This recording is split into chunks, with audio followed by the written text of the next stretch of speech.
Hello everybody, welcome back. This is Sofa Plays here with another review for the Ashes of Outland. This time around we're going to be looking at Priest. As you know, Priest is a class I tend to avoid because I like more aggro, tempo orientated decks. Meanwhile, I find Priest is just a little bit too control-y for me. I don't know, I don't really have much luck with Priest. To be honest, he isn't too bad recently for me. If anything, he's one of my better classes to play with, and he's quite high on the tier list as well, so he is a pretty solid class at the moment. So I'm very intrigued to see what they have given to Priest this time around. I'm going to be rating the cards again 1 out of 5, 1 star being Wisp's tier, and then 5 star being Temple Enforcer new buff tier, because honestly a pit fighter with give +3 health is just bonkers. I don't know why Blizzard approved of it. But anyway, let's get right to it. So the first card that we are looking at is this 1 mana card. So it's a 1 mana common, so we're very likely to see it, called Renew. Restore 3 health, discover a spell. So I don't care for the restore 3 health mechanic. I'm a bit meh. Discover a spell, I guess, could be really good in Arena because obviously it gives you that little bit of value, but to me this might as well just be discover a spell card. It's not the greatest, but it's not awful either.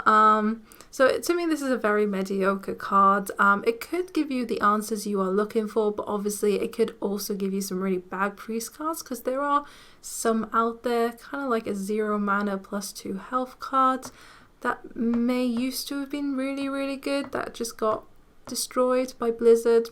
You never know. But yeah, this is a 3-star card.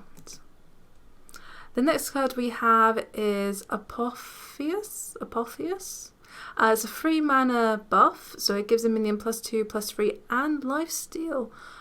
So this is okay. It's not as good as Valen's, so Valen's gives +2/+4 and spell damage. Honestly, if I was to choose between those two cards, I would probably go for the Valen's. Yeah, it has lifesteal, but your priest, you have so many ways of healing yourself. I think this card wouldn't really be worth the pick in my opinion. I probably would really overlook it, especially considering priest actually have some decent buff cards. So to me, this card is a 2. I think there are just much better cards out there that you could choose over this. Although I will point out one thing though, I really like the art style on this card. She looks really majestic. I love this. Anyway, so the next card we are looking at is a 5 mana rare, Psyche Split. So it gives a minion +1/+2. Summon a copy of it.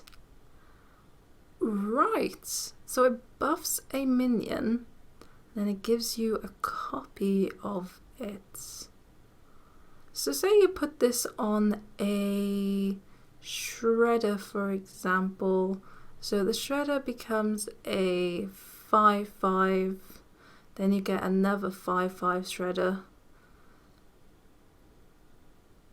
This is really good. The only thing is you have to be in a scenario where you have minions on your board. Now this is the thing I've always said about buffs or anything like with cards to do with these. It really relies on you having a board, so it's not really a great catch-up card. So I'm not a major fan of it, but if you were a little bit ahead, then this card could really go in your favor and it could really turn the course of the game. I think it's really good. I don't think it's amazing because obviously you have to be a little bit ahead. I think that to me this is 3 stars again. It's a little bit better than the buff we just saw, so that's why it has 1 more star. But again, I don't think I've ever liked cards like these where it copies a minion on your board. It never tends to work out for me. I don't know if it's you. But yeah, 3 stars. It's a pretty solid card, but I don't think it's 4-star tier. The next card we have is a 7 mana 4/9 Taunt.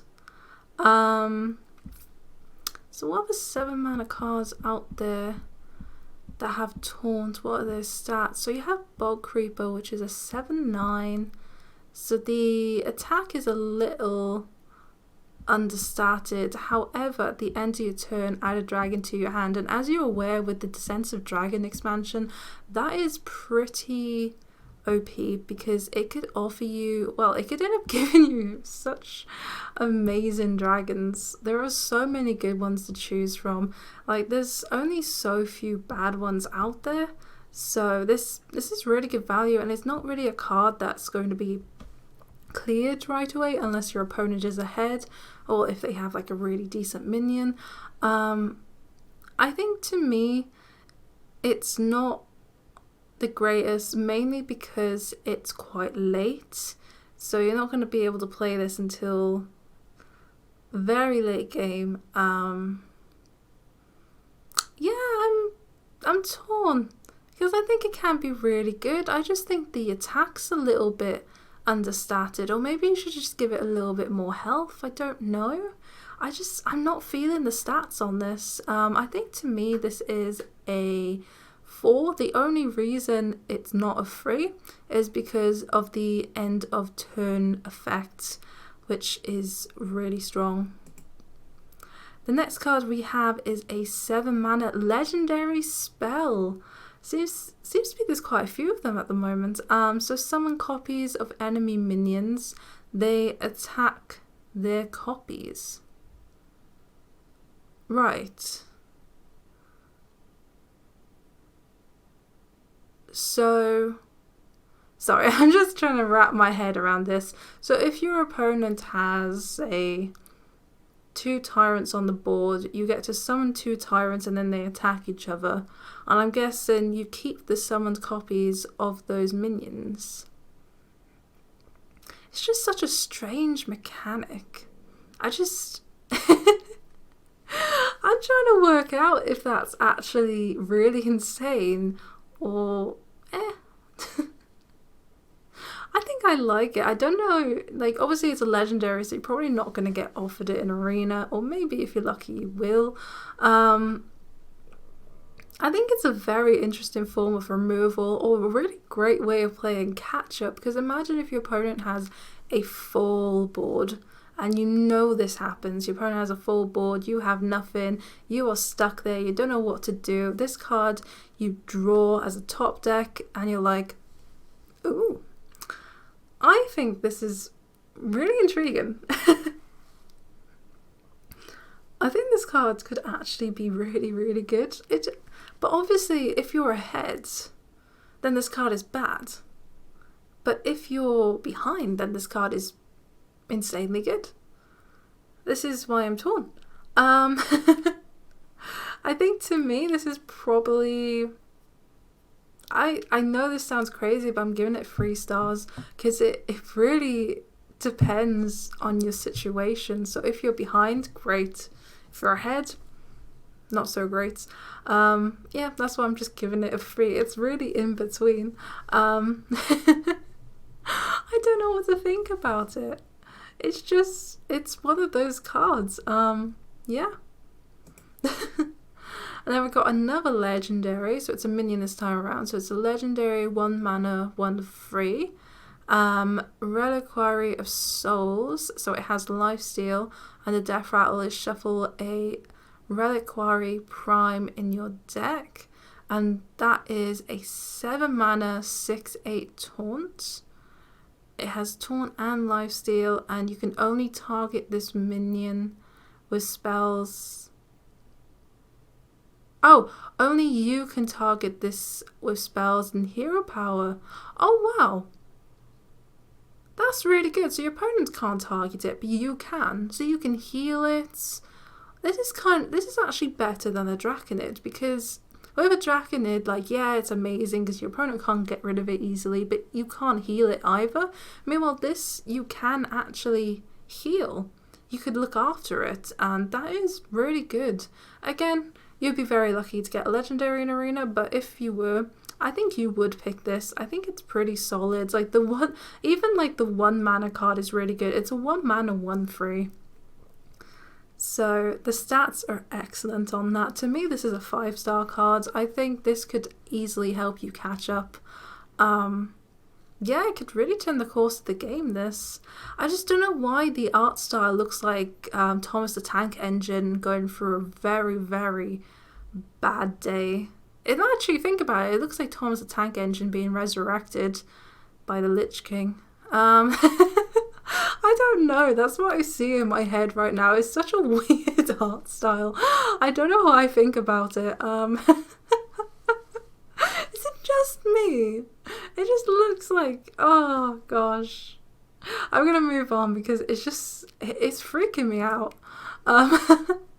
The next card we have is a 2-mana 1/4 rare. So the battle cry is if you're holding a dragon, gain +1 attack and lifesteal. Obviously, if you could pull this off, then this is a 2-mana 2/4, which is amazing. If you can't pull it off, then it's a 2-mana 1/4, which I guess isn't terribly bad, but it doesn't really trade that well. Especially if you're going up against another 2-mana as like a 3/2, then obviously all your opponent has to do is like ping it off.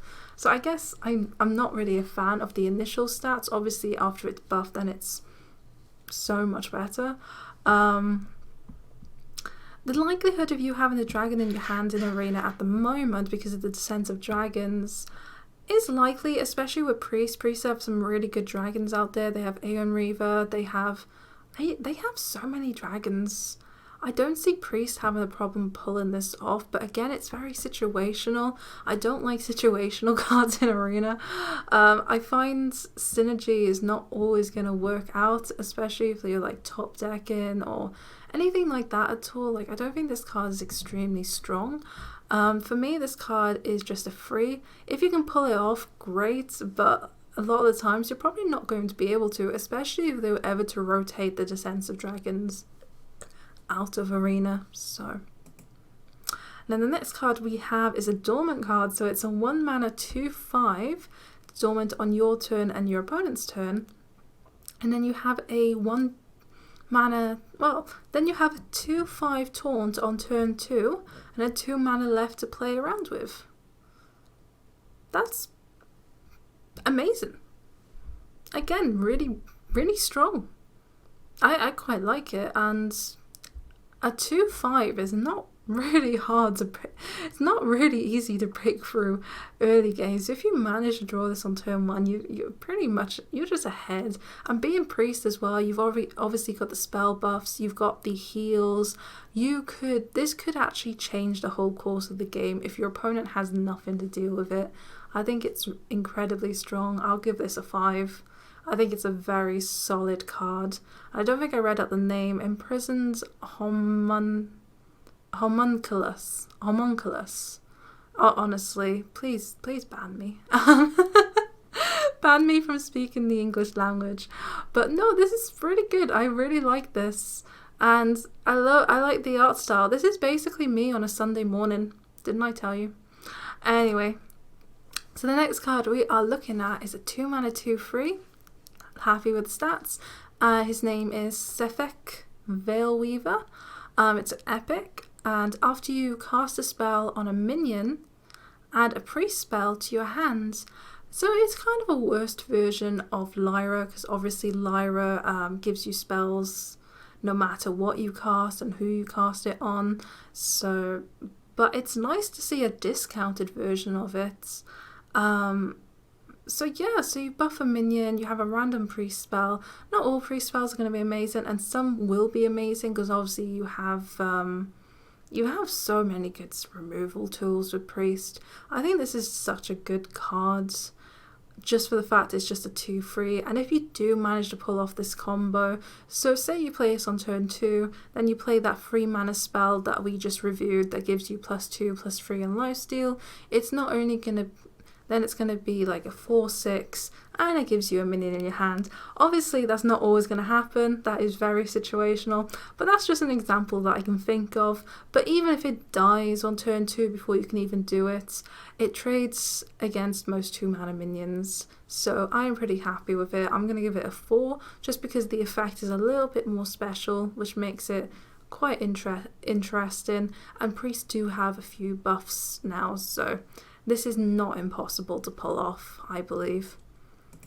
And the last card we are looking at is a Dragonmore Overseer. Now this is a rare, it's a 3 mana 2/2. Obviously we don't like stats like that because when you're looking for a 3 mana card, you're usually looking for a 4/3 or a 4/3 or a 3/4. But at the end of your turn, give another friendly minion +2/+2. And the fact that this happens at the end of your turn is scary.